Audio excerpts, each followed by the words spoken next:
a couple of missiles came our way. You may have seen my Instagram post that we get a message on our phones, says you have 1 minute to get to your safe room. I put it on Instagram just for people who know me know that it's actually having someone there know this is not just theoretical Israelis. This is this guy personally, and of course in the north it happens. Sometimes they have 200 rockets sent over. There's been rockets headed toward Tzfat, where my elder son lives with his 5 children. There's been rockets sent toward Haifa, all throughout the north. And the only reason there are not thousands and thousands of Israeli civilians dead is because Israel, instead of building terror tunnels, built bomb shelters. Instead of investing weapons, these constant bombarding of Israel built air defenses, including offensive weapons, and definitely did not start this war. October 6th, there was a ceasefire. There were work permits between Gaza and Israel. The connection between Israel and the West Bank was thriving. There's a lot of cross-border activity. And Hamas destroyed all of that. The Abraham Accords were taking effect. Things looked pretty good on October 6th, better than they have in a long time, especially with the Abraham Accords. In my mind, Hamas, meaning Iran, wanted to torpedo the Abraham Accords. And what's astonishing for me is in the midst of this war, none of the signatories to the Abraham Accords, which looked for the normalization of ties with Israel and economic prosperity, none is pulled out of the Abraham Accords. In fact, they want this war to end. The only major country behind this war, funding the war, is Iran. I don't know if you heard Netanyahu's speech before the United Nations. I think it's worth listening to. But it's clear that Iran has chosen death, not just the death of the Jews and the death of Israel. I mean, if you remember, it's death of the United States, hatred of Western civilization. They constantly say, death to America. Hamas has said, after we finish off the Saturday people, we're going to finish off the Sunday people. So as I wrote in my brief Shabbat thought, we're very aware here that this is a war against Western civilization, against Western values, and this is the front line. So there's both a sense of, of care for Israel and the people of Israel, the defeating, not the eradication clearly of Hamas, but the defeating of Hamas, the neutralization of Hezbollah, which has kept 100,000 people in the north out of their homes for a year. They're refugees, but no one talks about Israeli internal refugees. And the country is rather solidly behind the war against Hezbollah. It's just unthinkable that 100,000 Israelis can't go home because Hamas feels they can bomb Israelis anytime they feel like it. It's outrageous when you think about it. I mean, I'm just trying to think there's some drug cartel in northern Mexico that decides to bomb San Diego because of the land taken from them in the Mexican-American War. Can you imagine how long America would sit if some cartel was bombing San Diego day after day after day? I don't think we tolerate it for very long. So there's a resoluteness here, there's a resilience here, and I hear it from people that you would definitely identify with the Tel Aviv art scene. For example, my Ulpan teacher is an actress and very involved in Tel Aviv culture, and everywhere we go, people just are saying that the strength of the people, the Hebrew word chosen, muchosan means to be immunized.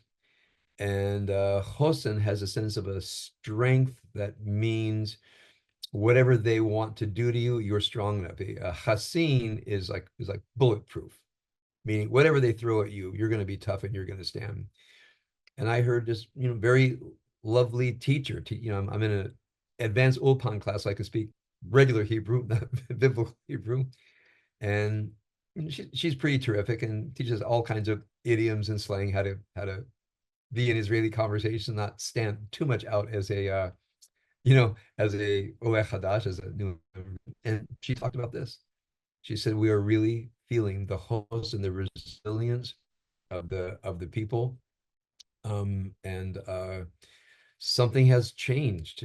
For a long time, the only thing that mattered was the hostages. I really get that. My heart breaks. But, from my perspective, um, how many soldiers have died wanting to rescue the hostages, and they're not mentioned. And I think this is terrible, by the way. I think it's terrible that when people say bring the hostages home now means either my politics are coming out, surrender to Hamas, basically withdraw from the battlefield, let Hamas come back into power. And therefore, all of the soldiers' deaths so far were in vain because they think they're rescuing the hostages. And with all the focus on the hostages, and again, it's terrible. I mean, my heart breaks every day when I think of these people. There's soldiers in the field getting killed every day, getting wounded every day. So I want to share with you one um, moment in this week, and then tie it to our Rosh Hashanah themes. I think I told you all about this a couple of years ago. I was in the local shuk, in the local outdoor market, and a young man comes up to me. Mirav and I call this a Rabbi Finley moment, where someone stops and says, "Rabbi Finley." I go, "Yes, I've been recognized. I'm no longer incognito." And he said, "Do you remember me?" I said, "Should I remember you?" And he said, "Well, uh, you know, I was in the Avigal's class at Oratora when I was 10 years old." He said, "My parents actually ended up moving, but I really liked you and we had a nice relationship." I said, "You seem like a great guy. I don't remember. This was, 15 years ago." And he said, "Well, okay, can I meet with you?" So I told him, he said, "Sure." So we met with him. So here's a brief part of his story. He made Aliyah, became a lone soldier. His parents were not very supportive of him. He went into the army, was actually in a recon unit, and he said it went bad. I don't understand what happened. I didn't. They didn't want me to re-up, and I didn't re-up. And as Mirav and I talked about it with him, his Hebrew wasn't perfect. It turned out they were saying, "We don't want you anymore. You're not cutting it." And he's supposed to plead to stay in the unit. And he went, "Okay, thanks for the evaluation." And Mirav said, "You don't understand Israelis. They wanted to see you fight to be in the unit." He said, "I thought they were telling me I'm kicked out." And it was actually the opposite. They wanted him to stay. So he felt really bad. And when I met him, he was back on vacation. He says, I loved Israel. I love being in the army, and I want to make things better. What do I do? So we spent a couple hours with him of how to get himself back to Israel. So what he did was he came back, and in 2023, signed up for Tel Aviv University, and the war broke out. And he was called back into his unit, the this reconnaissance unit of the Nachal Brigade. I saw him in January when he came and visited. He had a day off from Gaza, and we spoke, and he shared with me. He said, "My unit is getting ready to be pulled out, but I want to stay." Um, and we talked about it. He said, and he's a kid from LA, It's just another kid from LA. And he said, "We have to finish this and I can't go home." And I said, "So what's your job?" And he said, "Well, when I got there, they have a thing called the chod, the spear that enters into buildings that they have to clear out from Hamas." And it says it has a machine gunner, a sharpshooter, a lieutenant, and a radio man. There's four of us, and we're the first to go in. And he says, when you're in the chod, you stay in the chod, right? Until you get killed or wounded, and then they put somebody else in the chod. And so back in January, he said, I'm in the chod, and it, it is what it is. And of course, you lose people in the spirit. I recently received an email from him, and he said, I'm leaving Gaza. Can I meet with you again?" So I actually just met with him yesterday. And he kept volunteering to stay. Even when his unit completely pulled out, he requested a transfer to another brigade so he could stay in Gaza and went into the same job. I just want you to take a deep breath. He's been in continuous action since October, in perhaps the most dangerous job in Gaza. And he says, "I'm not leaving. I'm good at what I do. They put someone else in what I do. They're not going to be as good as I am. Their chance of survival will be less than mine. I have all this knowledge, and I don't want to have someone else go in there who doesn't know what I know. And I want to defeat Hamas, and I want to save lives." And wow, wow. And then he said, "I need to ask you some things." I said, sure. He says, so, when I come back to Tel Aviv, no one thanks me. No one wants the war. They all want to surrender to Hamas and thinking that Hamas is just going to make a deal and let the hostages come back. And he says to me, I don't think they know these people. I don't think they understand that these are murderers. They are thugs. They hate people. He shared with me that whenever they go into a conquered building, photograph albums are left behind, which they have to deliver over to the Israeli intel so they can get any intel they can. He says, I opened their family pictures. He says, every single person has an AK-47 for every family picture. Children, grandparents. Part of their national identity is to carry an AK-47. He said, they've chosen death. They've chosen to kill every one of us, and they've chosen that the main meaning in their life is to kill us or die killing us. And he said to me, he says, can these people ever change? I mean, are we going to live the rest of our lives on our border with people who are filled with hatred and have one desire in life, which is to kill Jews? And he said, if they let us, I think we can defeat Hamas, but what's the future here? And he said, you're the only person I think I can ask. And I shared with him what happened after the Second World War in Germany and Japan, and what apparently seems to be happening in northern, I'll say, pacified Hamas. I remember when I read stories of in Japan and Germany after the war, where people would, as it were, wake up from a nightmare and ask themselves, what were we doing? What were we doing that we brought the world into this war? We lost so many of our own people. And for the Japanese, they murdered millions and millions and millions of Chinese. And of course, the Germans murdered millions and millions of Jews and Soviet prisoners of war, not just to mention the carnage they inflicted everywhere they went. These soldiers who were discharged and came back home, and they were interviewed by the American intelligence, and the sense was like just not comprehending what their nation had done and recalling that they were part of it, they were behind it. They didn't question when they were being drafted and sent into Poland and Ukraine and Russia, and the massacres of prisoners and the massacres of civilians. They were convinced this is the war to save humanity from the Russian hordes, and murdering Poles and Ukrainians and Russians was part of getting rid of the inferior race. They had read Mein Kampf and they believed it. And 1946 comes around and they realize they're waking up from a nightmare, and they've inflicted a nightmare. So I've read these biographies and autobiographies. Very interested in what are called the Frontsoldaten, the frontline troops in Germany, their experiences before the war, during the war, and after the war. And it's just fascinating to see a young person inculcated into a cult of death, surviving, realizing they've been in a nightmare, they've inflicted a nightmare, and their reevaluation. So I said to this young man, I said, it happens that when they're surrounded by people who say, we're not here to kill you.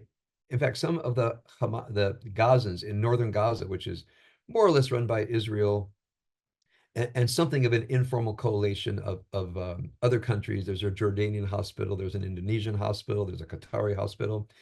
Humanitarian aid is flooding in. Now, you're not going to read about this, the benign occupation of northern Gaza by Israel, and they're realizing they don't hate us, they don't want to kill us, there's no genocide. In fact, they're busy keeping Hamas out that wants to come back in, murder collaborators, and steal food.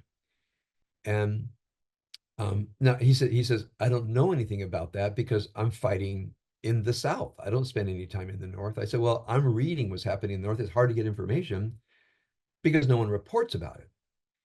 But whenever you read about what's happening in Gaza, well, how are the 2 million people that are getting fed? Where are these hospitals that have been set up? It's all under Israeli control. The hospitals, the food distribution, the civil government, the shops being set up, the economy being revived. It's all under Israel. So I shared with him. They did a recent poll in what I'll call, if you don't mind, liberated Gaza. Only 6% want Hamas to come back into power. A, an or a strong majority wants to come to an accommodation with Israel. So I said, can people choose life? Meaning, once they're released from the nightmare of what in which they have been inflicted, which they've inflicted upon others, and they have a moment and they're looking Jews, Israelis in the face who are setting up food and hospitals and creating prosperity. Just, again, from what I'm reading, it's not easy to get this information. Are they realizing we made it all up? We made it all up. What we were told about Israelis and Jews was made up. They're actually here to help us, not to hurt us. So this whole genocide thing, they realize that we made it up. They're not here to hurt us. They're here to defeat Hamas, but not hurt us, Gazans. So he said, I don't know. He says, well, when we fight these people and we, they're now down to guerrilla bands that are fighting to the utter death. He doesn't have much hope, hope that the hostages would be held alive. Although maybe someone was holding them to trade for their own lives. So we talked about that, and he said, thank you. He said, I didn't think there was any hope. I didn't think there was any hope. And I reminded him of the Abraham Accords. I said, it's very tough right now. I said, but you haven't seen the country of Jordan jump into the war, although the Palestinians in Jordan would like to jump in the war. Iranian militias in Iraq are joining the war, but Iraq has not formally joined the war. It's a tenuous situation there. So I said, there's hope. I said, it's very bad. I'm not looking at the world through rose-colored lenses. It's very bad, but it's not all bad, and there is hope. And of course, the greatest source for the hope of the world is the United States. And that's one reason I want to share this with you. There really is an axis of evil with Russia, China, Iran that are pit against the West, pit against the values of liberal democracy, the values of Western civilization, and they want to destroy it, which means they want to make your future and the future of your and our descendants, they want to ensure that the future of peace-loving people in liberal democracies is ruined. They want a destroyed future for the planet. They have chosen death. Now try to imagine the world being run by China, by Russia, influenced by Iran. That's the possible future. And there's really only one nation standing in the way, and that's the United States of America and its allies. And the frontline struggle is in Israel. And I said, have you been thanked for your service? He says, not in Tel Aviv, I'm not. He says, when I tell people I want to win this war, I said, people stop talking to me. They walk away from me. And I held him by the shoulders and I said, you understand, if I were younger, I would be right next to you. And how much I said, as your, former and current rabbi, how proud I am of you. I just held him by the shoulders and I want to say, you're a fine, great young man. You're doing great things. I said, what you're doing is epic. Future generations will thank you, but no one's telling you. Because you hear me tearing up and he teared up. He just was so profusely thankful to me. And I'm not, I think my values in the right place and my words are good, but he hasn't been loved for this. His parents are scared for him and don't understand why he's stayed on the front line for all these months. I understand. I wish I could. Many of you wish you could. And then he wanted to say, he says, can I share with you something else? He says, I don't want your politics. I don't want you to be mad at me. I said, go ahead, man. He said, everybody cares about the hostages, but they don't care about us. We're risking our lives every day. People, I've lost so many friends, and no one talks about my friends.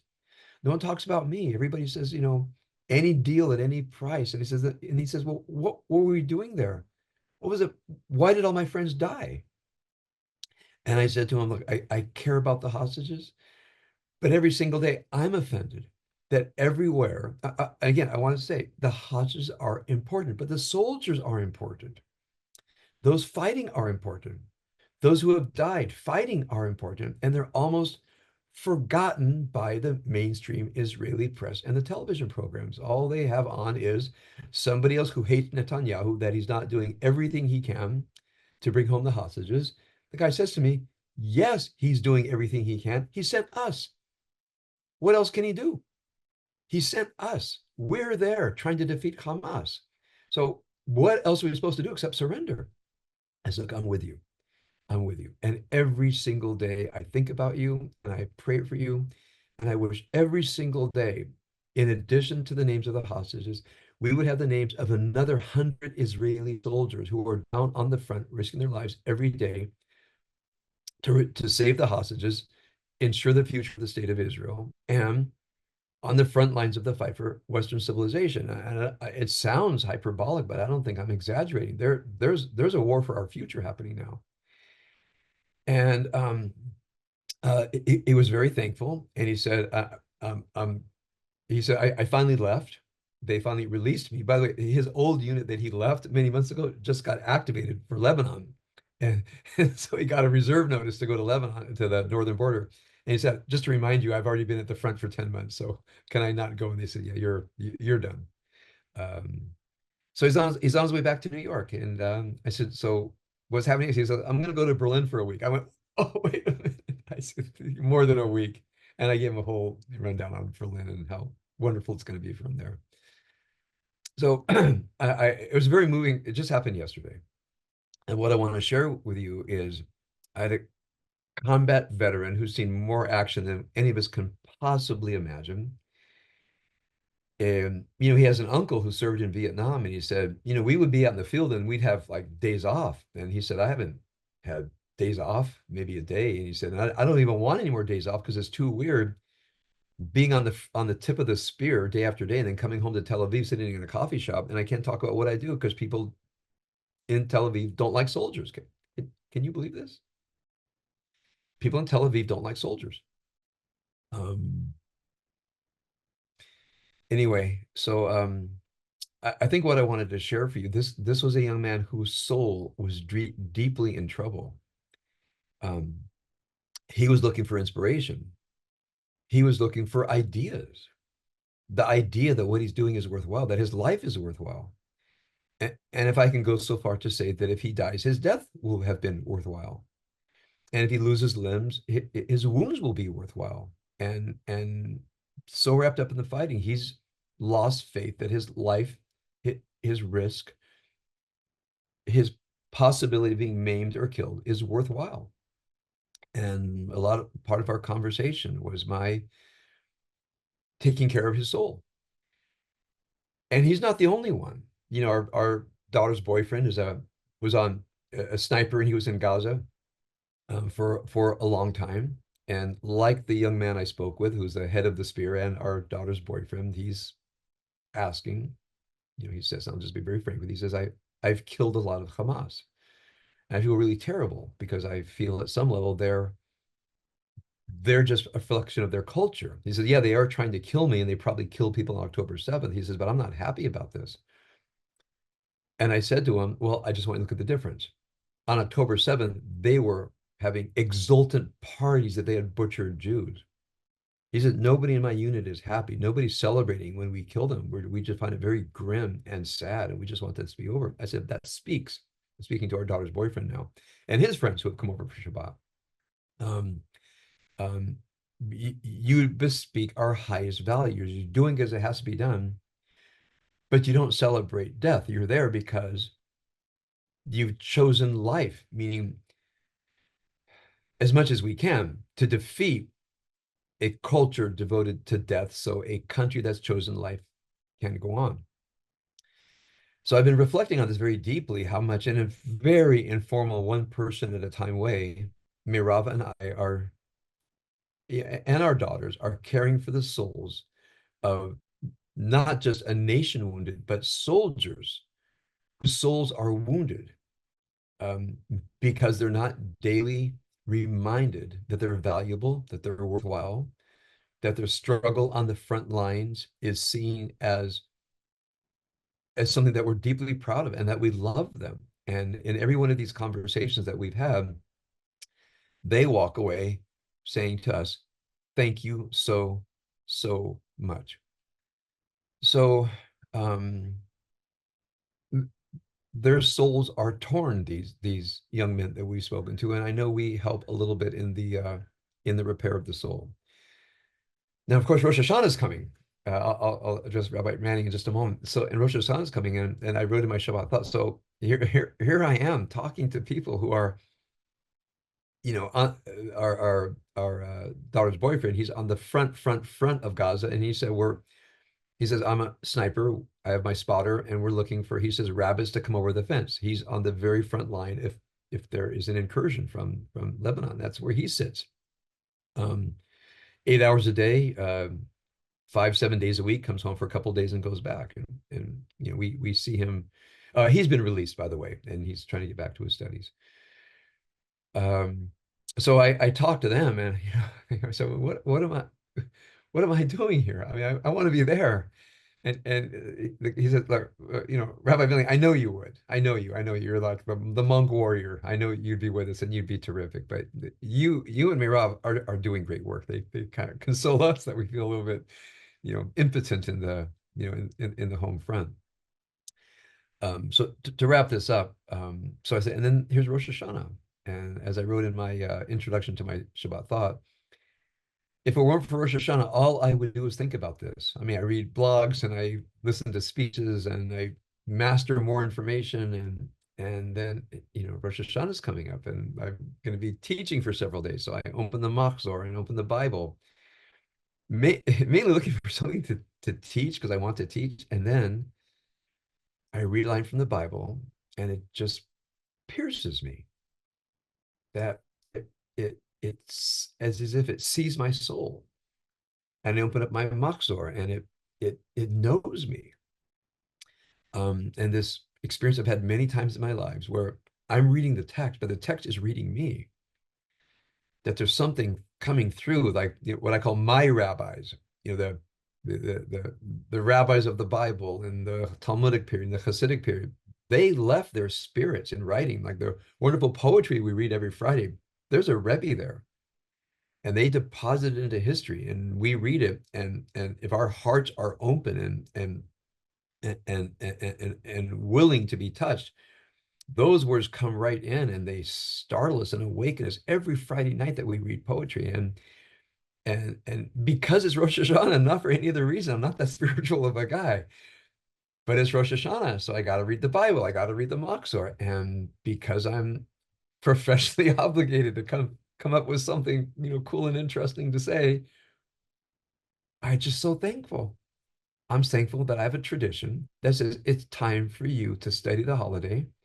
And when I study the holiday, my soul just breaks wide open with the beauty of this tradition, how much it centers me in choosing life and how to choose life and how to nourish my soul and be present to other people and deal, with regret of the past and face my future. All the great things that life are about. I wouldn't be thinking these things had it not been for the gift of our holiday and the gift of the great teachers who have poured beautiful, beautiful texts and words and poetry into the holiday for us. It's just deposited into history. They know we're gonna, some large group of us are gonna show up and they say, it's for you. We've preserved this for you. We wrote it for you. Your souls are hungry. Your souls are thirsty. We put it here for you. All you have to do is show up. And again, just this vortex of what's happening here and the holiday coming up and October 7th coming, all this happening, I have to tell you, it's like life is on a meaningful edge that I can barely begin to articulate for you. But there's something I know in these past few days. There's beauty in the soul and there's beauty in life. Talking to Rob, I hope I can find the words to share with you what I'm a new person. So everything's new to me. So I have a metaphor for you. So, our container arrived, but our house in Herzliya is not going to be for 6 months. So everything is still in boxes, including my curated shofar rote, including the one that I blow the bass. So I go to a shofar store here in Tel Aviv, and the guy says, "Look, you can get the big, long, traditional." He says, "But I have a great." He says, "A pagaz." It's like a he's it's an artillery shell. Pagaz shell shofar. I said, okay. So he blew it for me. Whoa! This thing almost broke windows. I said, "Okay, I'll." It's small, beautiful, but great time. So he says, "Okay, okay, I'll take it." So I go home. I'm not getting anywhere. I'm trying. I say, Rob, I'm feeling anxious. What if I Rosh Hashanah? She said, just keep working at it. So I'm working at it and I'm working at it. And finally I get a sound and she says, okay, good. And I'm working at it. I think to myself, wow, what a metaphor, you know? Like the sound of the soul, you got to train. You got to train, you got to train, you got to train. And finally I'm getting a decent sound here and there. I think I'll be ready for for Thursday. So Abigail came over yesterday and said, Abigail, I'm having real trouble with this shofar. Can you be my backup? She says, sure. She takes it, she just blasts out the most incredibly stellar crystal shofar. She says, Daddy, you taught me how to blow a shofar, so I can blow any shofar. I said, great, thank you. She want me to do it? I said, probably yes, but I'm still gonna master this shofar. So anyways, I have a metaphor. Uh, I have a hard country and a great life. I want to share with you. We want to. I want to share this with you on both tomorrow on Shabbos and then these coming days.